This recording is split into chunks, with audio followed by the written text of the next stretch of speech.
Well, welcome everyone to Foothills Christian Church. If you're here on campus for the first time, we are glad you're here. We don't care what state you moved from. Your car is safe with us in the parking lot. If you're watching for the first time online, we are glad that you are checking us out. We're starting a brand new series this week, and we're kind of focusing on women. Our True Girl event was a part of that. And like they said earlier today, that if you're a woman, they come from all different backgrounds. Like yesterday, we had a woman's tea.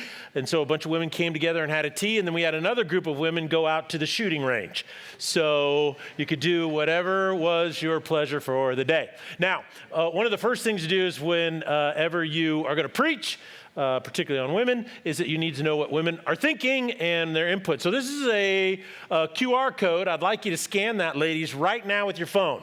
Take out your phone and scan that QR code. Just open up the camera and then go there. And underneath the little square on your camera will come up a little link, and you touch that link, and it'll take you to a little website that allows you in a moment to give us real-time feedback in the service. So I think you'll like that. You'll be able to just say some things real quick.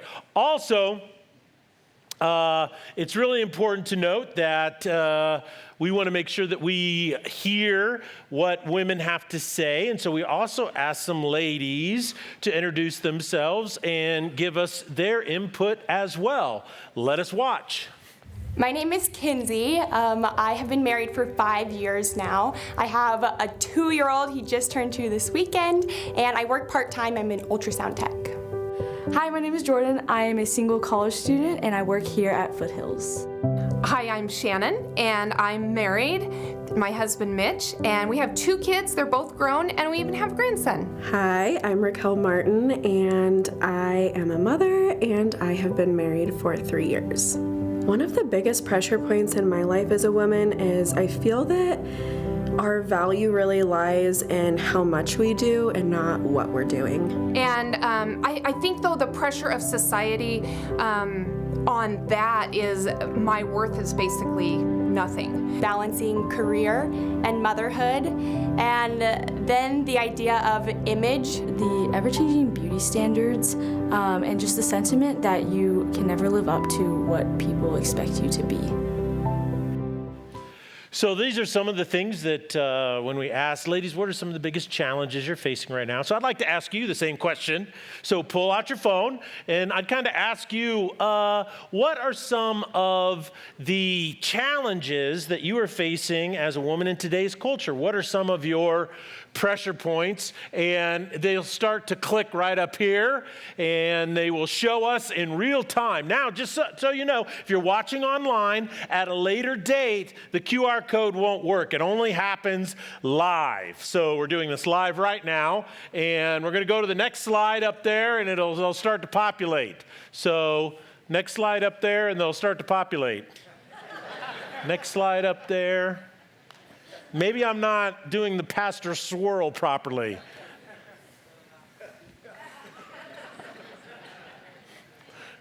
It is beyond my control. So see all the thumbs up? That means a lot of people are saying stuff, but we're not seeing what they're saying. So not quite sure why it's doing that. Boom, exit, escape, go, boom. There you go. Let's see what they are. Please wait. Please, more responses. Come in now. There we go. Please, happen. Go. Work. This is so exciting. It worked first service really great.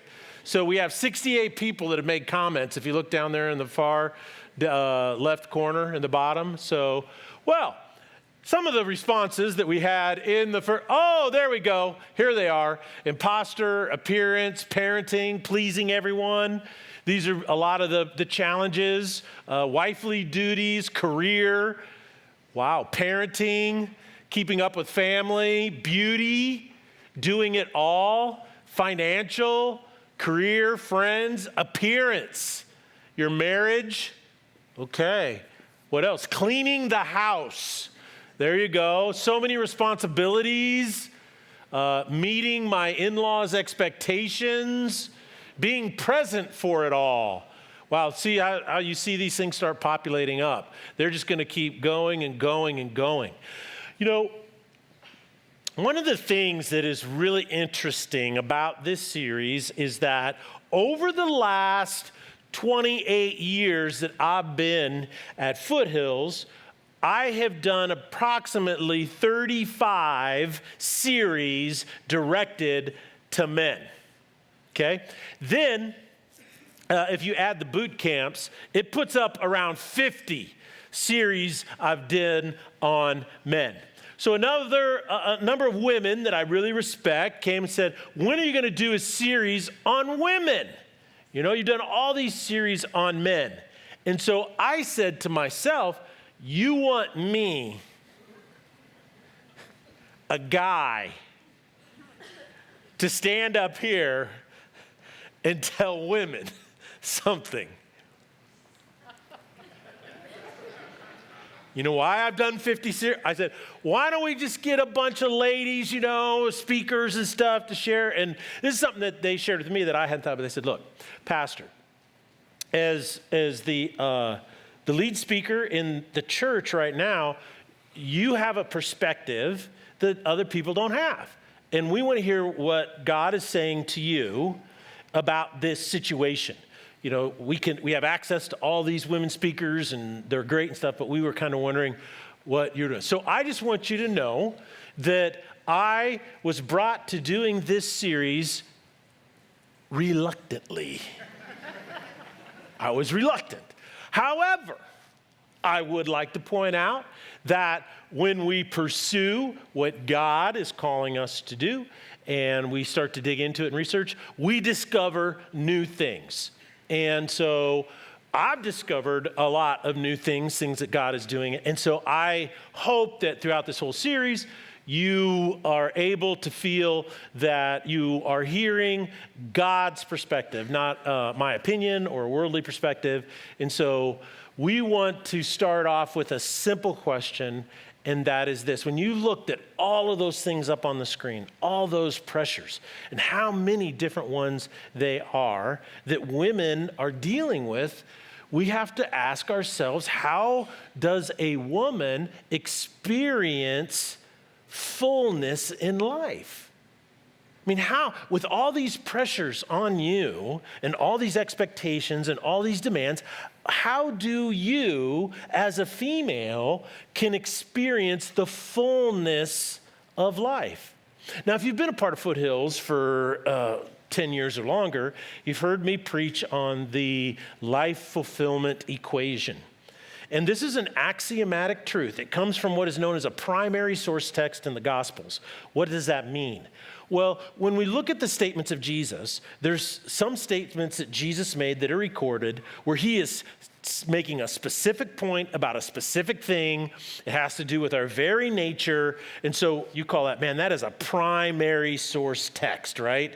It reminds me of Bear Bryant, the great football coach. He started every season of practice. He would hold up a football and he would say, "This is a football." And he would say, "The goal of this game is to get this into that end zone.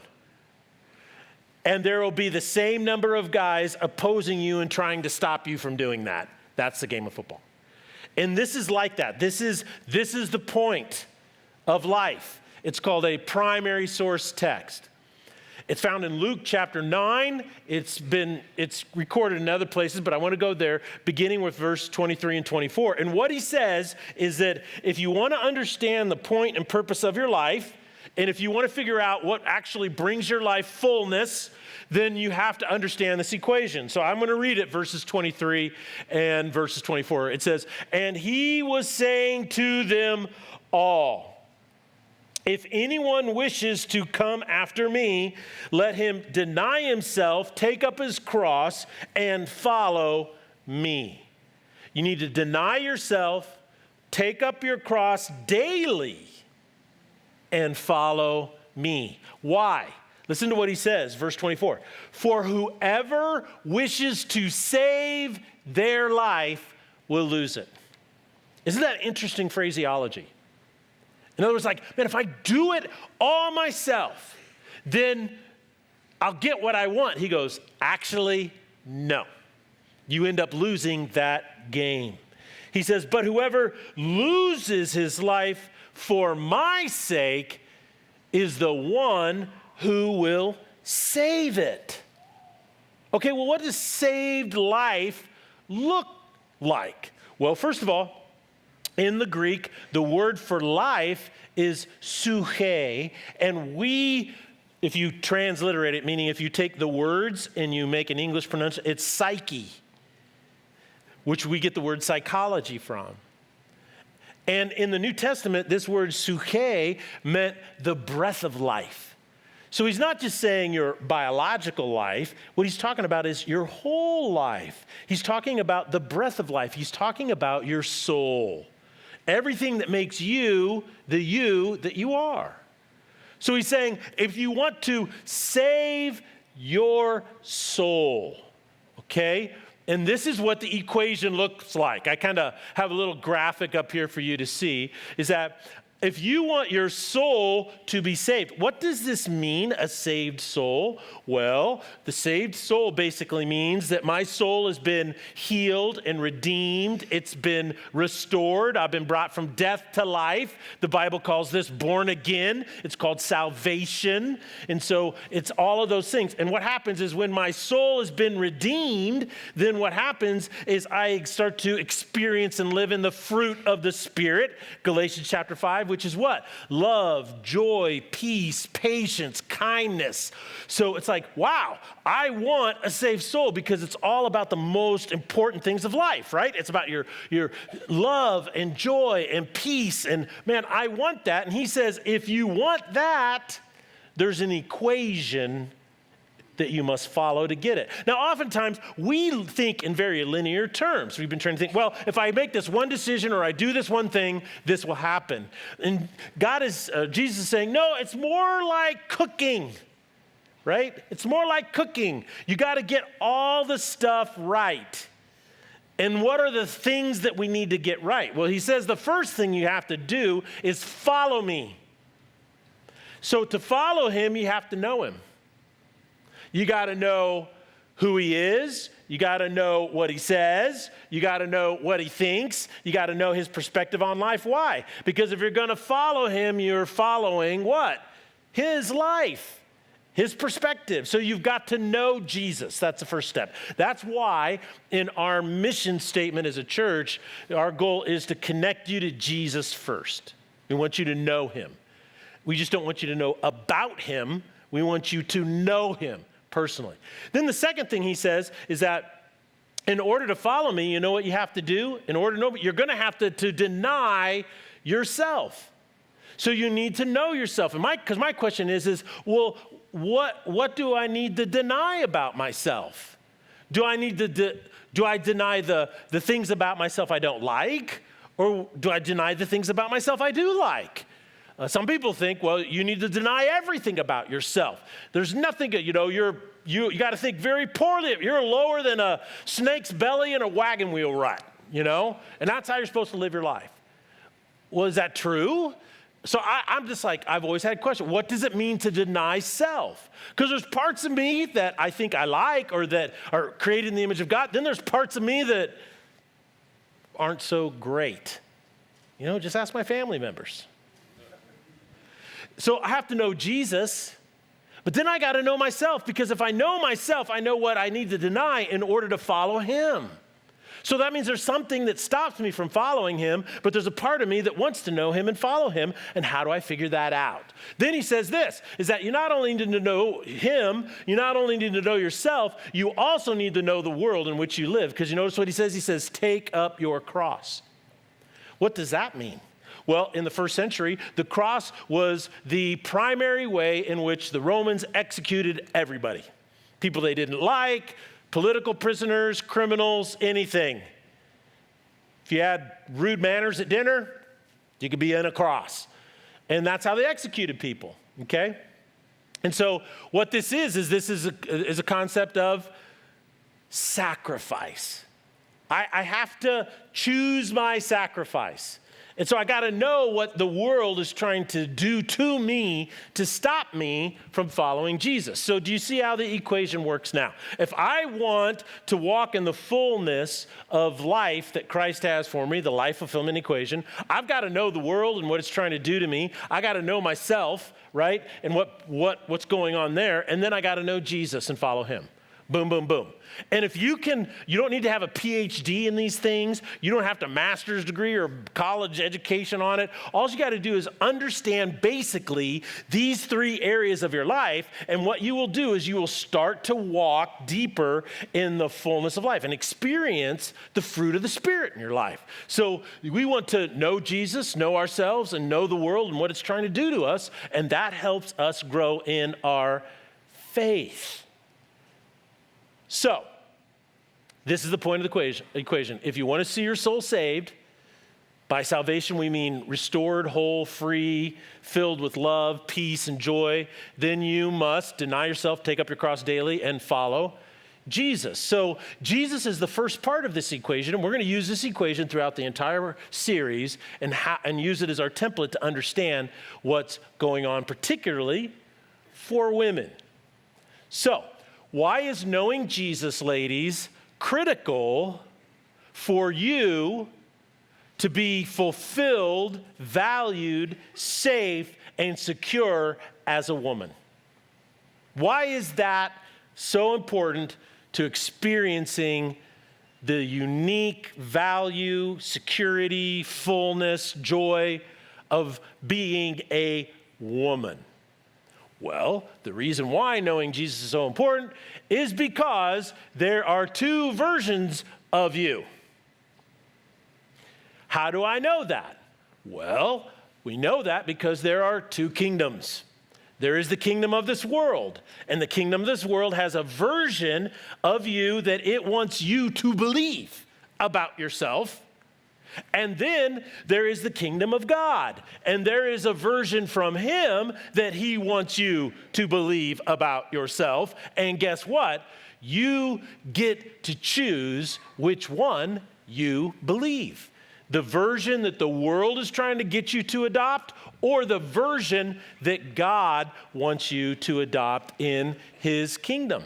So let's compare these real quick. You know why Jesus, knowing him is so important? Is because if you don't know his version of you, you tend to be influenced and believe the societal version of what it means to be a woman. Some ladies weren't able to come in and make, because of scheduling conflicts, testimony. And so some of them that I asked to just comment wrote back. And Jessica Olson wrote back, and her answer of what she wrote is so good. I had to read it for you. And this is a societal pressure point for women that they're experiencing today. She says, I feel the pressure to do it all. I must be a loving and supportive wife who doesn't lose the romance, be an involved mom, which means volunteer at school, join the PTO, chaperone field trips, take kids to their extracurriculars, all of them, by the way, Bible study, sports, music, social events, participate at church, make sure they get time with extended family, educate them on the things that school isn't teaching them, make sure you're having family dinners regularly, modeling hospitality, and whatever you do, don't forget, be present. You need to make sure that you're enjoying the moment and not distracted by the 1,000 things that you're trying to juggle.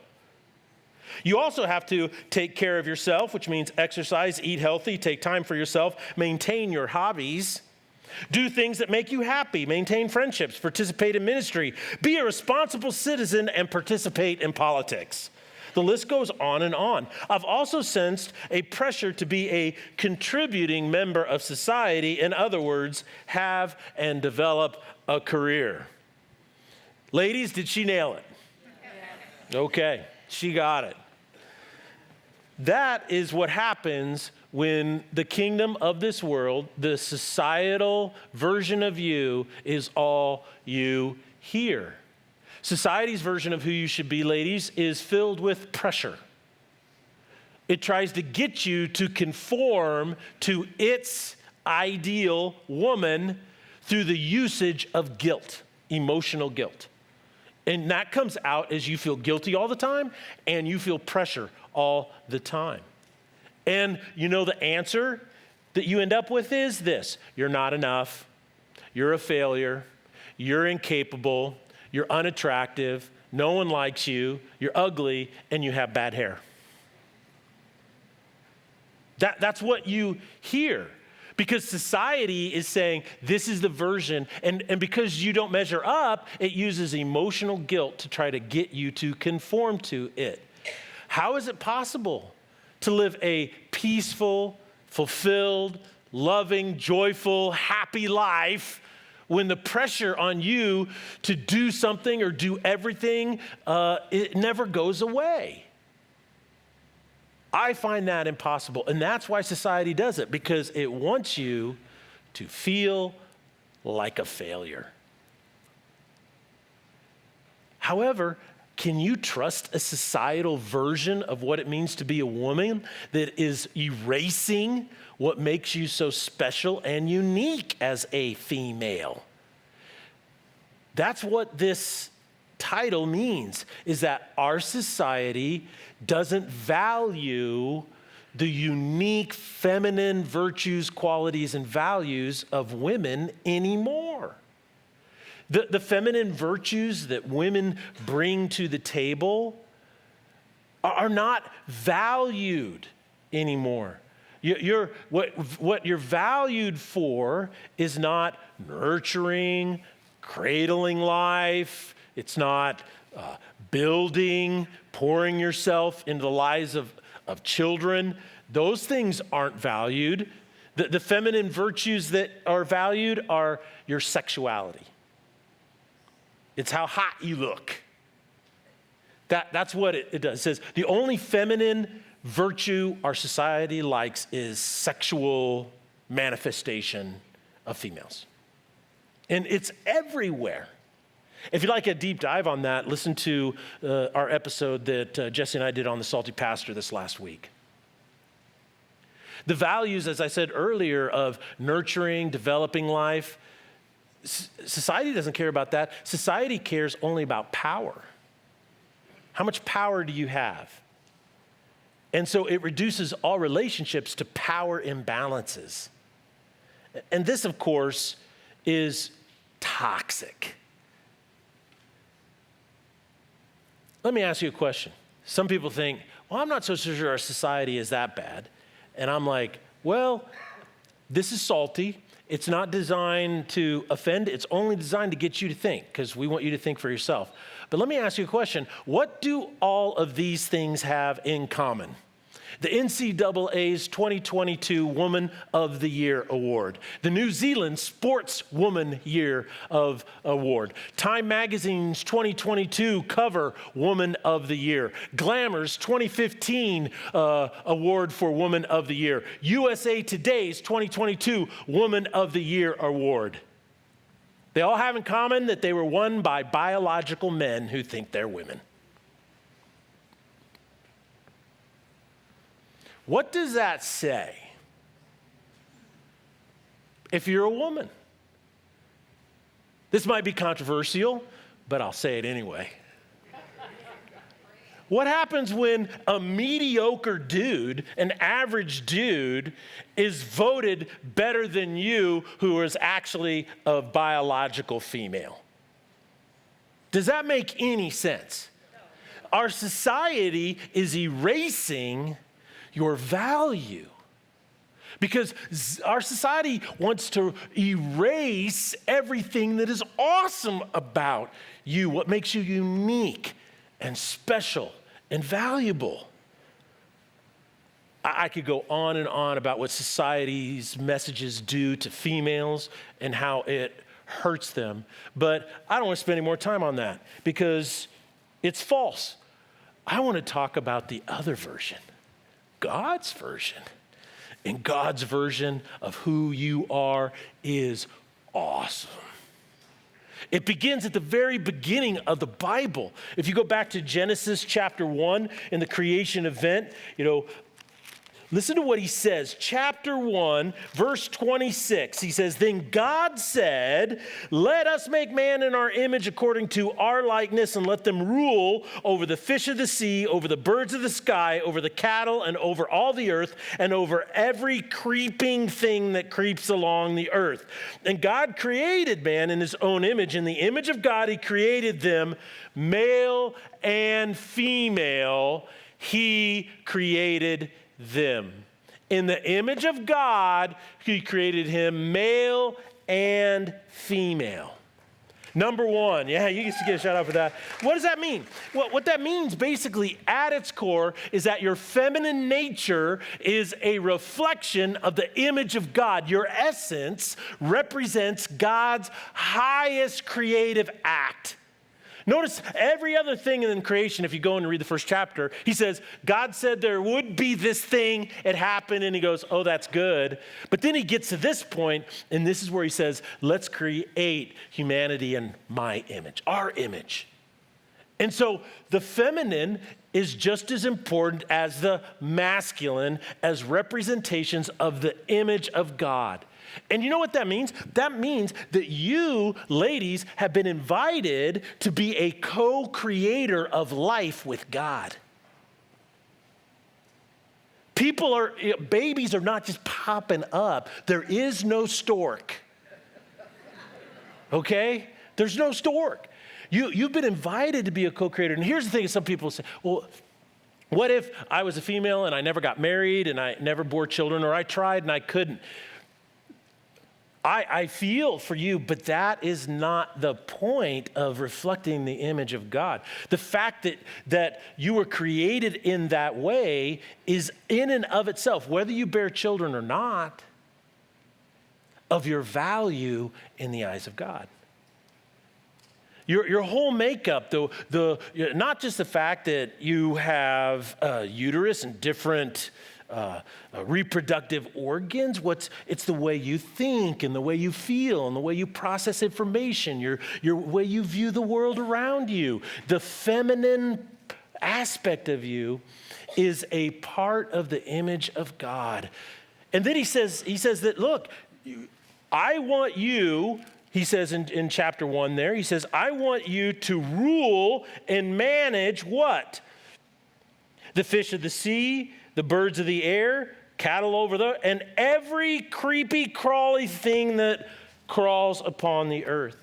So you already are, just by the fact that you're female, in a position of leadership and responsibility, of influence in your sphere, in the way that you do. You've already been given to that by God, by being created in his image. So it's a wonderful statement from God and the way he created you about your value. And the notion that you have control over every creepy crawly thing also means that you can have victory over any insect or bug that ever plagues you. Do you like how I set that joke up? Well, I thought that was kind of funny. I could go through the Old Testament. We could read Proverbs 31, we go into Psalms, we go to Isaiah. We could read a lot of other stuff. We don't have time for that. But I want to go to the New Testament because there's some really, really great stuff there. Like Ephesians chapter 1 is just a phenomenal chapter where Paul lays out the whole point of what it means to become a follower of Christ and what happens when we become a part of the family of God. So Ephesians chapter 1, he says all these things. I'll just pull out some highlights. He says, verse 5, in love, God predestined us to his adoption as sons and daughters through Jesus Christ unto himself, according, he says, to the kind intention of his will. Listen to that. It's worded kind of oddly, but listen to what he says. Number one, you are loved by God. In love, God did this. What did he do? He adopted you into his family.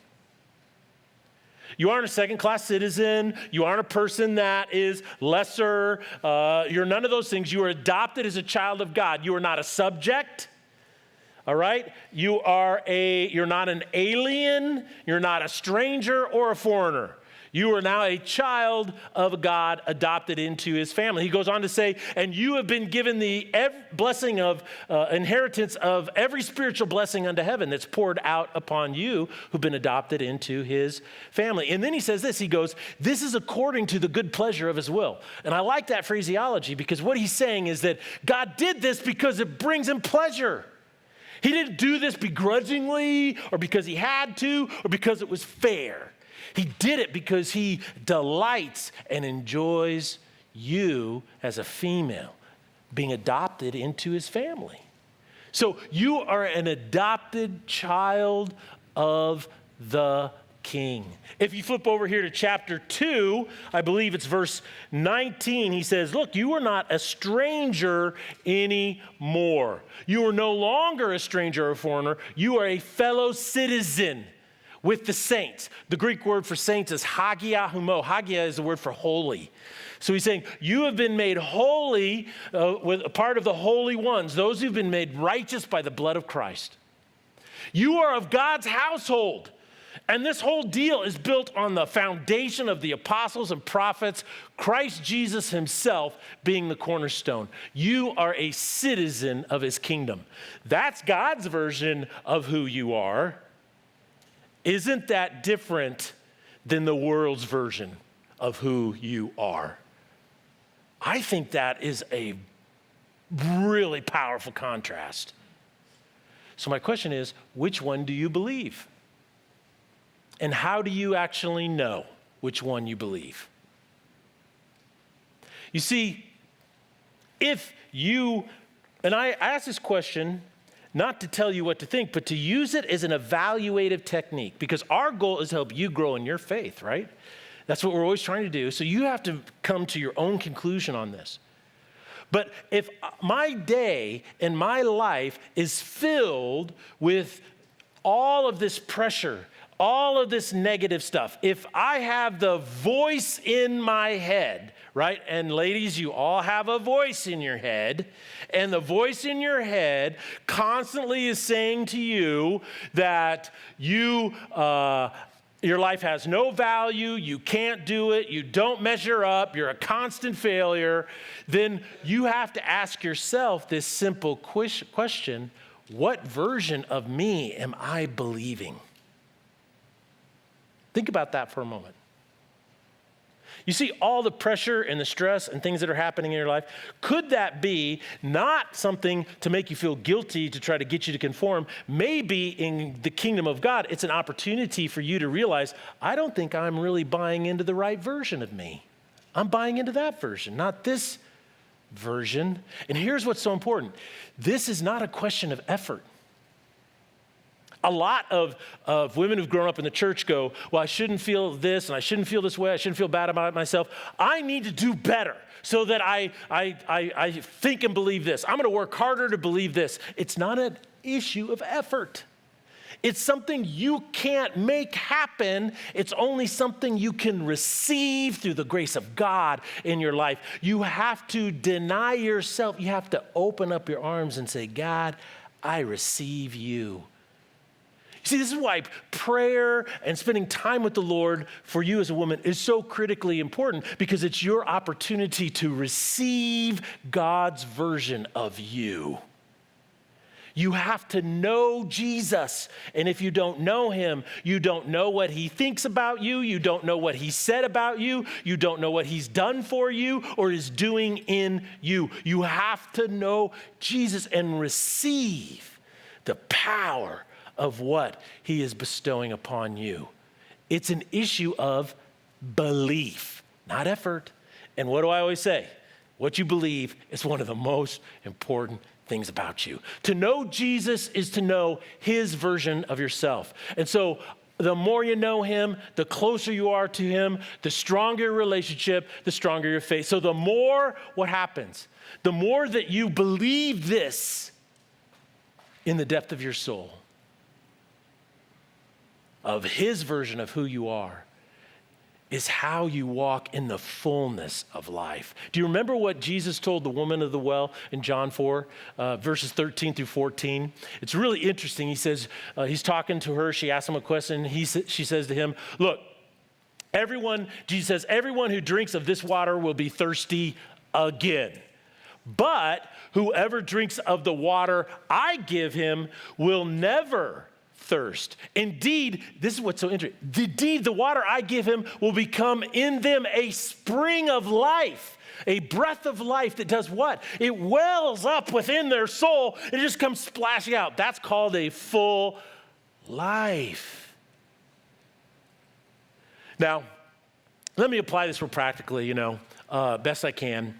Now, because in our community of faith and the people who listen online all the time, is that the majority of the women are married or they are dating somebody seriously. Now, if you're single and hopeful, I'm not leaving you out in this at all. I just want to kind of try to be pragmatic to help you figure out, this is maybe how it applies, okay? And so let me say it this way. The world's version of you, when you're influenced by it and you're living in it, says the reason I'm not fulfilled, the reason I'm not happy, the reason why is it tells you, well, if you would focus on fixing the man in your life, then your life would be so much better. And there's some legitimacy to this. Right? All falsehoods are based in some truth. And the reason why is because your husband is a human being, therefore flawed, and therefore the cause of much of your consternation. That is true. But the fact that your husband is in a certain way, does that actually devalue you as a person? It should not. You should be able to say, well, my husband has some issues. He has some things to work on, but maybe he even needs therapy. But that doesn't devalue me, right? I'm not devalued because of that. My sense of who I am is not wrapped up in it. It works with your kids this way. When your kids are 5 years old and they throw a temper tantrum in the grocery store aisle, as a mom, you're embarrassed, aren't you? And you're embarrassed because the truth is that it kind of reflects on my parenting style, right? And so you're kind of embarrassed about that. You're like, oh my goodness, this is horrible. This is my worst nightmare coming true, okay? That isn't true when your kid's 30 years old. You're off the hook. Their lifestyle choices are not your fault, okay?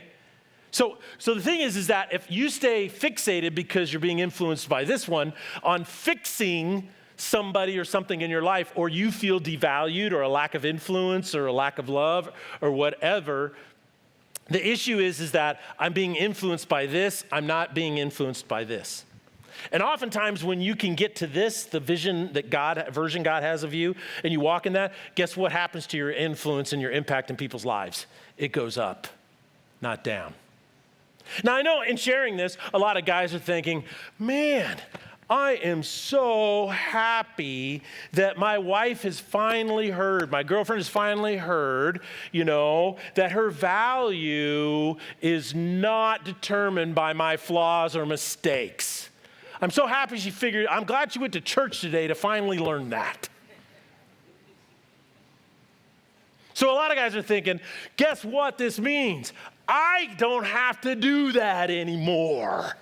Right? It's not my job to build her. She goes, I'm feeling really devalued today. I feel like, you're doing this thing again. We've talked about it before. And he's like, well, that's not my job to make you feel valued. That's God's job, honey. So talk to him about it.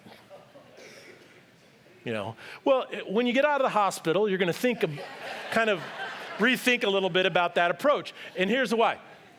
It's because, look, it says in Ephesians very specifically that a man who loves his wife is loving himself.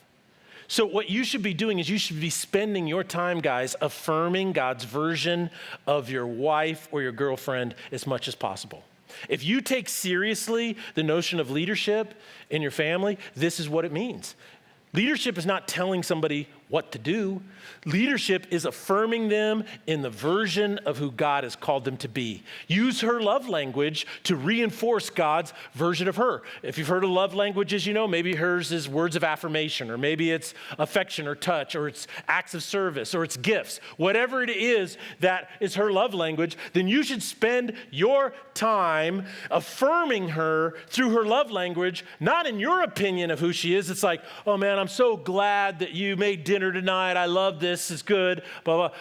What you ought to do is say, look, it's amazing the sacrifice that you make. God honors this gift that you give whenever you prepare a meal. It's awesome. Or whenever you're doing this with the kids, God honors your sacrifice.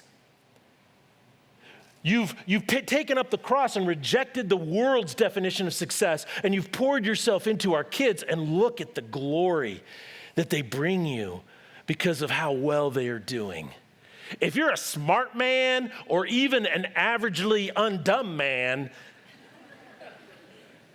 you're going to say, that is important to do, is to affirm her, not in who you think she should be, but in who God is calling her to be. The best thing for you guys and your children and for your wife is for her to know and walk in this version, because as she said right there, you heard it, you saw it, is that when she walks in this version, all she feels is pressure. And when she feels pressure, she doesn't function in her best self at all. But when she can get over here and get in the version of God through the empowerment of the Holy Spirit, she becomes the best version. And that is the one that blesses everyone, especially herself.